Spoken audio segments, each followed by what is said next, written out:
So here we have the Mini Convertible on a 68 plate. I'm going to start off by showing you around the outside of the car, and then we'll hop in and run through some controls on the inside.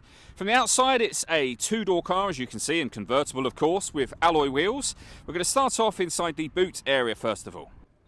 As we approach the back of the car, you can see we have reversing sensors. Given the fact that it's a Mini and a convertible, plenty of boot space as well. You can increase this space by folding down either or both of the 50-50 split folding rear seats as well.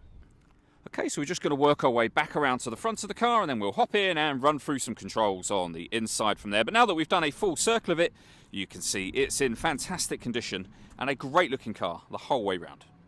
Just briefly before we climb in, I think it's well worth seeing the interior from this exterior point of view. There's plenty to run through on the dashboard, so let's hop in and we'll do that right now. Okay, now that we're inside the car, we're going to start with the dials. On the left-hand side, we have the rev counter, we have the speedometer in the middle, and the fuel gauge over on the right-hand side. Within the speedometer, you can see the total miles for the car. They are 24,830.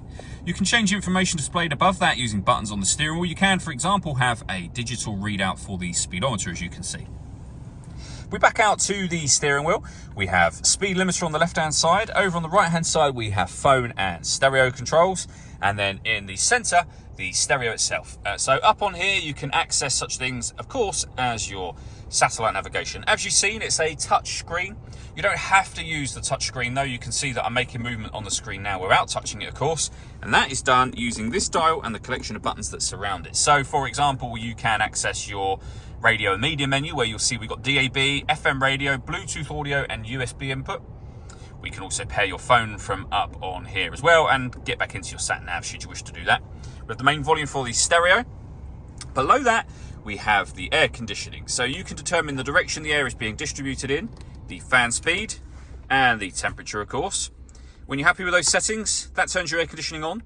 You can recirculate the air that's in the car. That's a great way of heating it up or cooling it down quickly, depending on the temperature you've set. Just here, we've got a heated rear screen as well. You've got your stop and start. Hit that button, and the car will no longer cut out in traffic. It's designed to cut out to save you fuel. The system is off when that light shows. You can start and stop the engine of the car from here.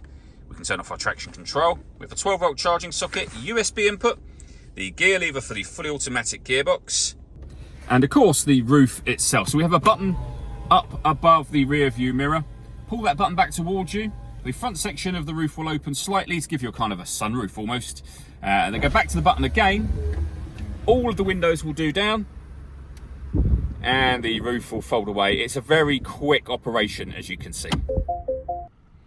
All that leaves me to say is thank you for taking the time to watch this video. If you'd like to come and see the car for yourself and have a test drive, please feel free to give us a call here at West Horsley Motors. We'd love to hear from you soon.